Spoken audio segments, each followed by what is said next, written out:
Buddhism is a religion that respects the dignity of all life. There are many iterations of Buddhism. Some Buddhist communities engage in meditative practices, some in visualization practices, some in mantra recitation practices.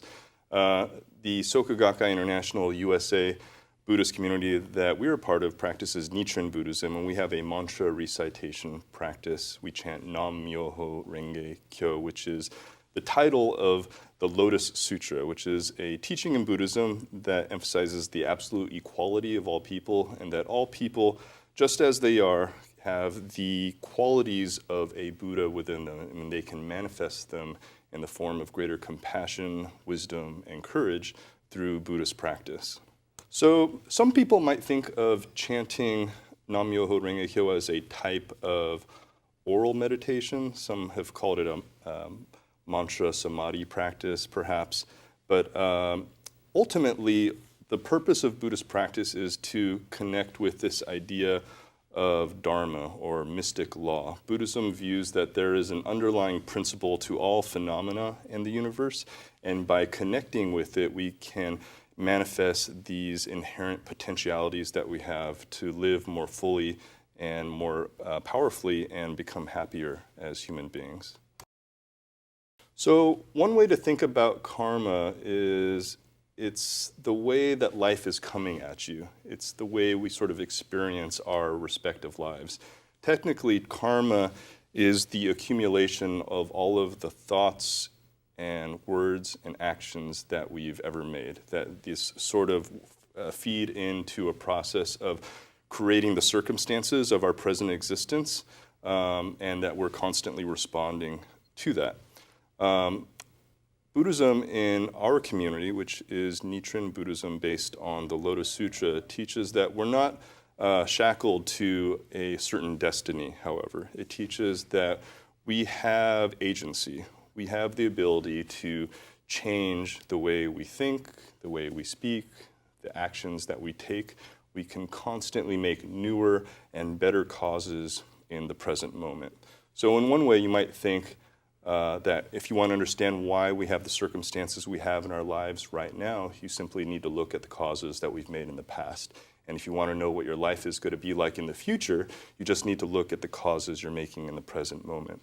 And our Buddhist practice is all about helping to cultivate ourselves, polish our lives so we can be our best selves and make the best actions, speak the best words, have the healthiest way of thinking about life and our circumstances in the present so we can change the trajectory of our lives moving forward for the better. The Lotus Sutra is actually an important symbol in Buddhism, and our Buddhist community is based on the teachings of the Lotus Sutra.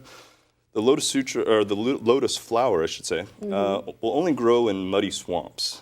If you put it in clean water, it actually doesn't flourish very well.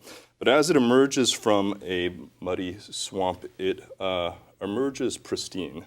And as it does that, it simultaneously purifies the water that it's in.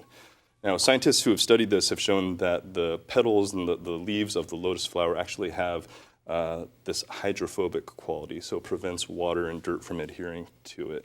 But for Buddhists, it's an important symbol. It's an example of how, even though we might have a lot of mud in our lives, the muck and the difficulties and the struggles and the challenges of our daily life existence, it is actually the opportunity for us to polish our lives and to grow into the people that we are capable of becoming. That our karma, how life is coming at us at this particular moment, is exactly what we need in a sense. It's our greatest teacher.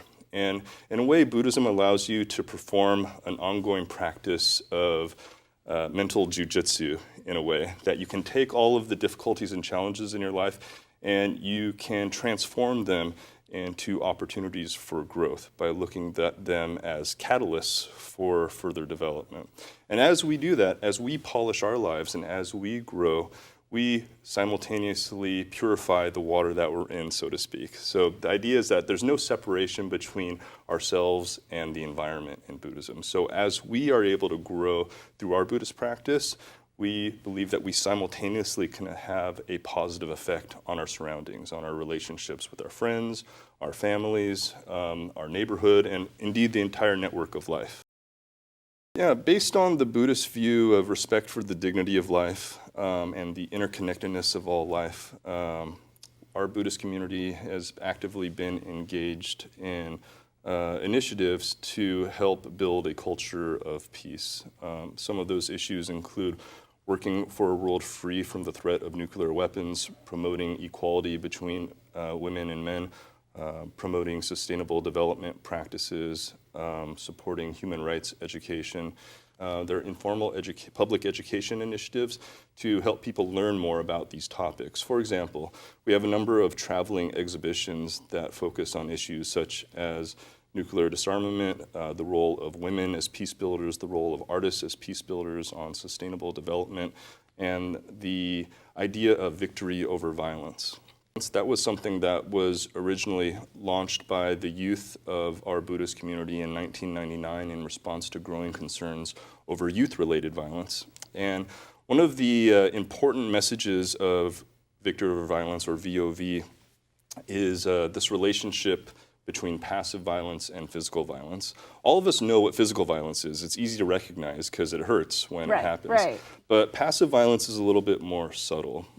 Passive violence is bullying, it's verbal abuse, it's emotional abuse. Passive violence is also oppression.